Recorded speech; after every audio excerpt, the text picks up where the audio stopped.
Bienvenue sur La Vie du Pauvre, on va parler de Watchmen, la série.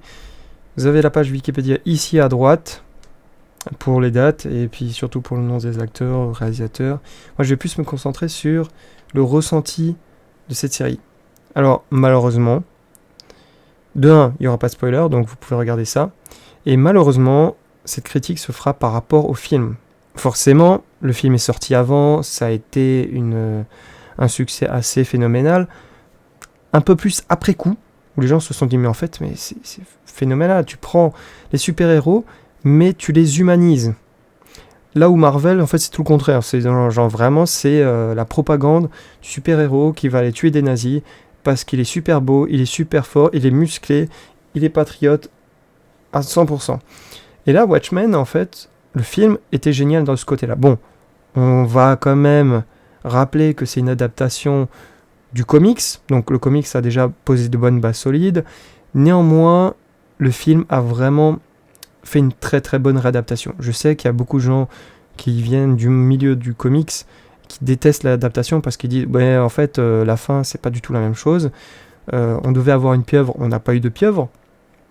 On a eu quelque chose de similaire à une explosion atomique. Et en ayant vu la série, je me dis que c'est le meilleur choix qu'ils aient pu faire. S'ils avaient foutu une pieuvre géante, les gens seraient sortis en me disant comment est-ce que tu veux que moi je me projette dans des personnages où il est tout à fait possible qu'une grosse pieuvre apparaisse sortant de nulle part. Non. Par contre, une explosion atomique, vu que les bombes atomiques ça existe, oui, c'est tout à fait crédible, et du coup, je me sens investi dans ce film et dans ces personnages qui sont faits de chair et de sang, sauf quelques-uns qui sont un peu pétés over the top. Mais voilà, il y a ce rapprochement que j'ai pu faire avec le film. Et la série, en fait, elle est aussi entre les deux, parce que de un, elle essaye de plus se rapprocher et de coller aux comics qu'au film. Néanmoins, ils ont fait certaines séquences qui sont quasi copier-coller au film, et très bien, tant mieux, je suis tout à fait content, surtout qu'ils ont pris des séquences qui sont vraiment bien foutues. Donc, parfait. Par contre, il y a certaines séquences qui étaient chiantes, horribles, et je crois que c'est une des rares fois où j'ai skippé des séquences dans une série. Alors, je vous parle pas de skipper des séquences quand on a vu 15 fois le même épisode. Je vous parle bien de skipper des séquences qu'on n'a pas vues, mais on sait pertinemment que c'est chiant. C'est chiant. Allez, avance, parce que là, c'est nul. Une séquence que j'ai... Enfin, un épisode que j'ai surkiffé, c'était l'épisode en noir et blanc. Celui-ci, je l'ai vraiment bien kiffé, où quand il y a les flashbacks, je sais pas pourquoi, ça m'a parlé énormément. J'ai kiffé en fait le travail sur le noir et blanc, que je trouve bien mieux maîtrisé que les couleurs, par exemple. Une séquence que j'ai détestée, que j'ai trouvé complètement chiante, conne, tirée par les... Enfin, c'est pas que c'est tiré par les cheveux, mais on sait ce qu'ils veulent dire, mais en fait, ils arrivent pas à l'exprimer proprement. Il aurait dû avoir peut-être un autre travail au niveau du scénario, de l'écriture des personnages, des séquences. Je sais pas comment ils auraient pu faire, mais c'est le moment où un des personnages qui a des super pouvoirs et qui est convoité par tout le monde, qui en fait essaye d'expliquer au personnage principal, à l'héroïne principale qu'on suit du début jusqu'à la fin, qu'il est ici et là en même temps, bref, qu'il a une notion du temps qui est pas la même que la nôtre. Nous, ça fait passé, présent, futur, lui, il est dans tous les temps en même temps. Et cette séquence, elle est extrêmement maladroite. Elle est horrible.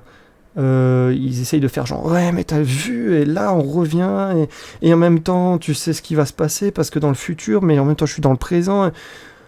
J'étais là en mode ouais j'ai compris, on a compris, mais c'est très mal amené. Et dans le film par contre il le présente mais de manière beaucoup plus humaine. En fait on te prend pas pour un con, on t'explique quelque chose avec des mots, mais on va pas plus loin parce qu'on sait pertinemment que c'est un concept qui ne peut pas être compris, qui ne peut pas être vécu par un être humain. En fait, on est dans le temps, on est coincé dans le présent.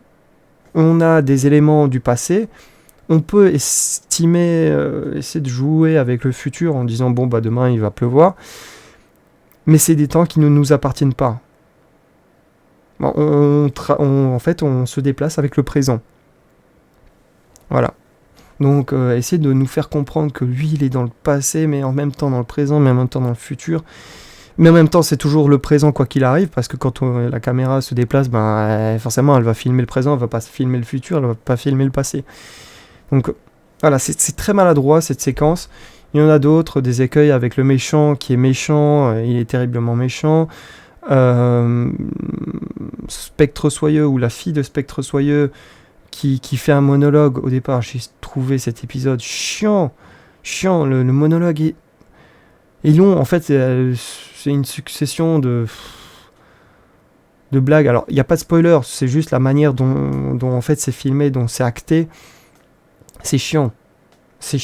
C'est une blague qui est beaucoup trop longue et t'as juste envie que la personne... Allez, vas-y, arrive à la fin, s'il te plaît, fais avancer le truc, parce que là, je m'emmerde. Et il y en a beaucoup, des séquences comme ça, où chaque épisode, je me dis... Ouais, c'est dommage, parce que je sens qu'il y a une très bonne volonté, où les gens sont quand même informés de divers éléments, mais des fois, il y a des ressorts scénaristiques où tu as l'impression que c'est du Deus Ex Machina version années 90-2000. Dommage. Qu'est-ce que j'ai d'autre à dire ? Au niveau des effets spéciaux, des fois c'est très bien. Je pense surtout aux séquences noir et blanc. J'étais à fond dedans et j'ai trouvé vachement bien foutu. Mais des fois, il y a où on se dit ok, c'est du cosplay, c'est du carton-pâte, ça tient pas. Et je pense qu'au départ, ce qu'ils voulaient faire, c'est montrer en gros toute l'étendue de leur capacité des effets spéciaux. Et plus la série elle avance, et plus elle est avare en effets spéciaux. C'est-à-dire qu'à chaque fois qu'il y a un effet spécial, en fait ils essayent de le cacher, ou ils le montrent dans un angle où on le voit pas trop, ou c'est en background, ou c'est en flou, ou c'est derrière un personnage, donc on se focalise pas trop. Parce qu'ils ont dû se rendre compte que faire des bons effets spéciaux, ça coûte de l'argent, mais genre masse de thunes, parce qu'il faut engager des gens compétents, et en fait, il faut les engager sur le long terme, parce que les effets spéciaux, il y a plusieurs passes. C'est pas genre ce qu'on voit à l'état final à l'écran, et en fait, le gars, il s'est pas posé sur une planche, il a fait ça en une journée, et puis il a fait voilà, c'est fini. Non, en fait, il y a plusieurs réflexions, il y a plusieurs planches, il y en a un qui va te proposer une idée, puis tu vas dire ouais, pas top, propose-moi une autre idée. Donc du coup, il va s'y remettre, il va recommencer depuis le début. Là, tu vas dire, ok, c'est bien, mais tu reprends l'élément du premier, puis tu me l'intègres ici, puis ça, tu me le modifies. Enfin, il y a beaucoup de travail, et un truc que le film a très bien réussi, parce que eux, ils ont pris, si je me plante pas, ils ont pris pas mal de temps pour faire des effets spéciaux qui soient bien finalisés. Et là, ça se ressent que c'est une série, et qu'ils ont une obligation de tempo. C'est-à-dire produire un épisode je dis des chiffres au pif, en une semaine, en maximum 2 semaines. Et on ne peut pas dépasser quoi qu'il arrive, même si les effets spéciaux sont complètement à la ramasse, même si le scénar est mal foutu, même s'il y a des incohérences, même si, je sais pas, peu importe les problèmes, il faut sortir toutes les 2 semaines un nouvel épisode. Et cette contrainte de temps, ça se ressent sur certains éléments. Voilà. Mais par contre, il y a une séquence où j'étais assez impressionné, c'est à un moment donné, il y a un des personnages, on voit son passé, et c'est au moment où, ça c'est pas un spoiler, où la pieuvre, en fait, elle atterrit sur Manhattan, et le personnage se retrouve dans